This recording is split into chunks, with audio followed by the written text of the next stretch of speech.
Hey, peace family, it's Jay Morrison, and welcome to another episode of Ask Jay. Let's get into it. Free real estate and mortgage advice, me just serving in my gift, and let's get into today. I'm not gonna do a rapid fire of multiple questions. I wanna dive deep on one critical question that touches hundreds of millions of Americans, really global citizens, who are caught in what we call the college trap, or just not even trapped, just facing student loan debt, have existing student loan debt, or is just a broke college student. The question is, how do I get into real estate as a student with no money? Very popular question. This should literally be the title of my video. So first and foremost, as a student, you have to realize that you are already in real estate. There's no how you get into it. You're already in it. You're just on the wrong side of the equation. You are a customer in real estate. You are a tenant of real estate. You and your dorms, you and your classes, you and your school tuition is literally paying for the owners of your school to own the land in which campus of school you go to. Same as your dorm, same as the McDonald's you go to, same as the hospital you were born into, and the cemetery you will die. But you cannot get around being a real estate student. You are already in. So let's accept that. Now, how do you get into real estate in a more profitable position and not be the broke student or the one with no money? First and foremost, there's three tiers of real estate. We know we're all in real estate. So now how do we become profitable? One way we do that is through brokership. Another way we do that is ownership. And another way is what we call controllership. Let's focus on brokership right now. As a broke student, here's how you get into real estate and make profit. You're already in it, being the one profited off. In brokership in real estate, you can do so through real estate finance. That's called being a loan officer, right? You can literally make money brokering money. You can be a cash seller. You can find people who want to buy houses, either home buyers or investors, and you could be the one pushing their papers, getting them hooked up with the bank, actually get facilitated loans, mortgages for them to buy homes they want to live in, develop, sell, landlord, all that. You get paid a commission, a handsome commission, for simply brokering the money. So that's one way to get in real estate with no money. Do it as a broker of loans, a broker of money. Second, you can broker the property, a real estate agent, where you can literally get a commission for showing someone a property they want to buy or listing someone's property they want to bring to the market for buying. And you get a commission, handsome one, at that, for literally becoming that. Now you have to invest into your education, into your classes and all that, but you can get into real estate that way, making money without ownership as a broker. Thirdly, real estate wholesale, right? This has been the creme de la creme for most beginners, for most newbies in real estate. It wasn't even called wholesaling when I started wholesaling. We knew it was assigning contracts. It didn't necessarily have a trendy term name, but essentially is putting a contract on properties, which gives you the purchase right, gives you the rights to actually buy the property by just putting a contract on it, and then selling your contract or the rights to that contract and literally afford to pay for the property. You get a fee for finding a good property. You know our saying, no good deal will ever go unfunded, right? No good deal will ever go unfinanced. No good deal will ever go unpurchased. All right, so this is your opportunity to get into real estate by finding good deal, contracting them, selling your contract. Now, another form of wholesaling is called the double close. Same day closing, same day flips, or a double closing. Wholesaling real estate, but you actually get a lender in between to buy your deal in the morning, and then you sell your deal the same day in the afternoon. And you literally flip, not just your contract, but you literally flip the property and flip the deed. So you actually take possession of the deed for a few hours and then sell to someone. So double closings is another way to wholesale real estate and get in with no money, because you literally use the bank's money for a few hours to flip your property. Banks would do that 100% financing, and all you gotta do is pay them a fee for helping you in between.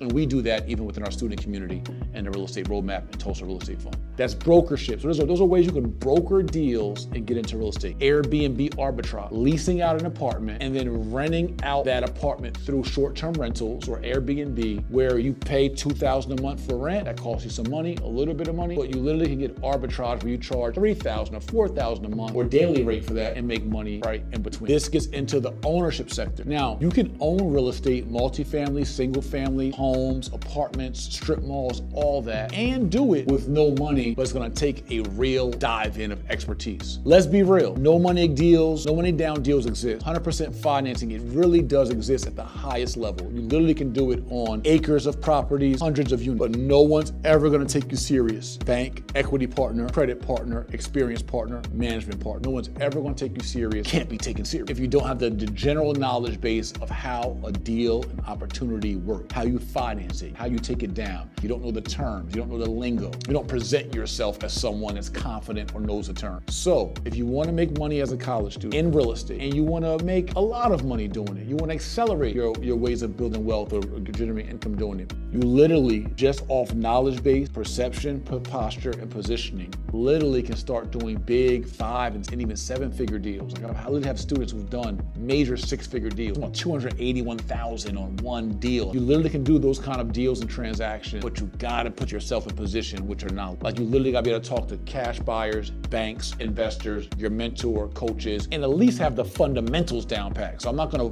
BS each other here and say that you can be a total, now you can be a total novice, know nothing person and do a major deal, but likely everybody's gonna take a bigger bite of the apple of your deal because everyone's gonna see that you are green and everyone's gonna take because you don't know any better. So you can do it. I've seen people do big deals, their first deals, like major complexes. The first one is not done how they would do their 7th deal because they just don't have the experience and they're gonna get taken advantage of. This is business, right? And most times, unless you got a really, really sincere team around you, a mentor or someone to protect you, you're gonna get eaten up by the shark. But you'll still survive and still walk away with some crumbs, but not as much as you would like to. So there's an opportunity the same way you all would learn physics or sociology or communications. You can literally learn real estate in a very organized, curriculum set way to have enough foundation of information where you can go in, you could take down a strip mall or a 4-unit or a 6-unit and do it with no money at all of yourself. Your knowledge base, your understanding of ROI, of opportunity cost of money, of cash flow, of the things that excite or interest an investor, that's gonna be your whole bait and hook. The only way you make money without any money of your own is you gotta have the deal. That's, well, I won't say the only way. That's one of 5 ways. So there's one of 5 ways you make money in real estate with no money. One is having the deal, the opportunity, being a deal finder. 2 is having the credit or the financing and being a finance partner. 3 is, if you don't have your own money, bringing other capital to the table and being the broker of an equity or capital partner. 4 is you having some prior experience in real estate or someone in your network that has strong construction experience or general contracting experience. You can literally bring in an experienced partner, or you be the experienced partner, because many of these deals, fix and flips especially, we need an experienced partner on the deal. Or 5 is you have the time and the expertise or the tutelage to be a management partner on the ground, manage the deal on the ground. So there's 5 things that talent, gifts, services that go into every transaction, and you have to bring one of these things to the table in order for you to be a part of a transaction. So if you don't have the money, you got to find what other value you can bring to the equation to be a value add to everybody at the table. And if you could be a value add in credit, financing, and other equity partners, or being a deal finder or management partner or experienced partner, you can find your way in a deal with no money as a college student, working class citizen, or entrepreneur looking to get in real estate for their first time. That's how you do real estate with no money, hands down, from brokership to ownership, all the way up to controllership. You can control real estate transactions and literally be the maestro, the point guard, the quarterback, the facilitator, the organizer of a deal, but you gotta have hella experience, hella knowledge base, intelligentsia, communication skills, and all that, because now you be the one putting up no money, but telling the general contractor what they gotta do, talking to your realtors about your comps and your value, about your selling price, talking to your compliance and your legal, talking to your sellers and negotiating. You have to really call all the shots, and if you don't got the experience or the knowledge, or a coach with the experience or knowledge, you can't call all the shots. That's controllership in real estate. It's what banks do. Banks control billions of dollars of real estate if they don't own any of it. They control it by having collateralization, having mortgage notes, having interest payments, having terms. That's what note buyers do.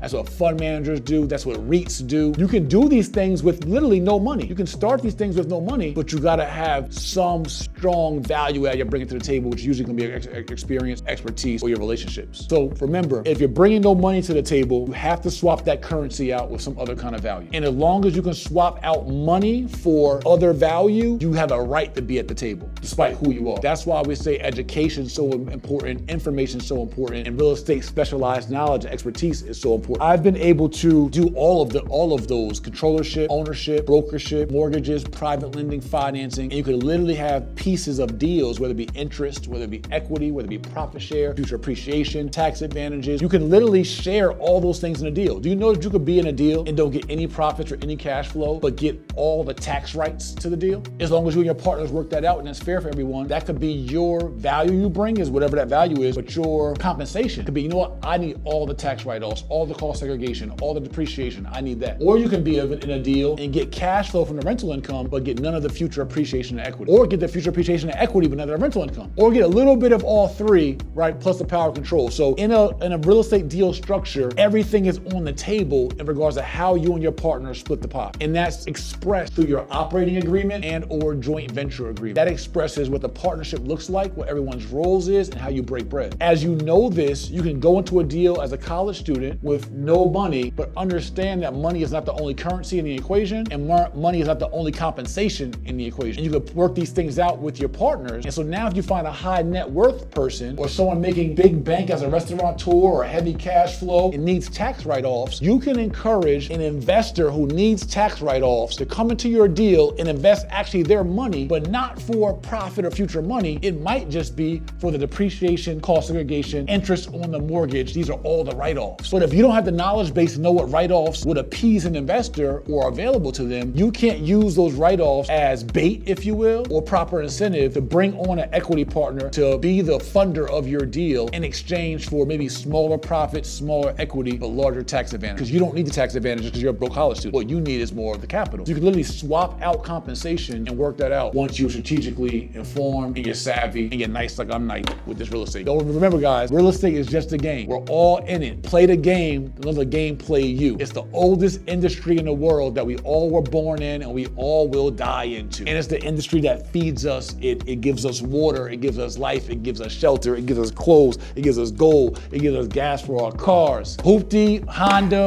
or the newest Wraith, all the same, the gas still comes from real estate. And the metal that built the car came from real estate, and the plastic and the rubber, it all came from real estate. So we're all in it anyway, and it's only a game of supply and demand. God ain't making no more land, and we all need somewhere to live, and we all need somewhere for our businesses, and we all need a place to entertain. So that's my take on how does a college student, broke, limited capital, limited funds, no money, get it into real estate profitably, as opposed to just being a customer or the tenant, right? This is how we flip the script, guys, and how you can change compensation in this real estate game. This high-level game right here for you on Ask Jay. Like this channel, that means a thumbs up, hit the button. Subscribe to the channel so you get all our alerts of our future content. Make sure you share it for family, friends. There's a college student out there somewhere who needs this game. There's a college student in your sphere of influence right now that some light bulbs will go off like, oh snap, I never thought of it like that. Who needs this game? So share this video and also comment below, #AskJ for your comment and your question for future Ask Jays, right? If you guys want high-level mentorship or just even a beginner's program, or you want advanced real estate coaching, click the link below. We always have trainings. We want to invite you into our real estate roadmap system. It's literally a system of those 5 players I told you, and the 6th player being your coaches. Myself and my brother Art Morrison III, we will coach you in a whole ecosystem of real estate investors who have identified themselves as either deal finders, credit partners, cash partners, finance partners, experienced partners, or management partners. Come tap into the real estate roadmap ecosystem where we fast track you to your first real estate deal within 90 days. Tap on in, guys. Click the link below, and I'll see you on the next episode of You Already Know.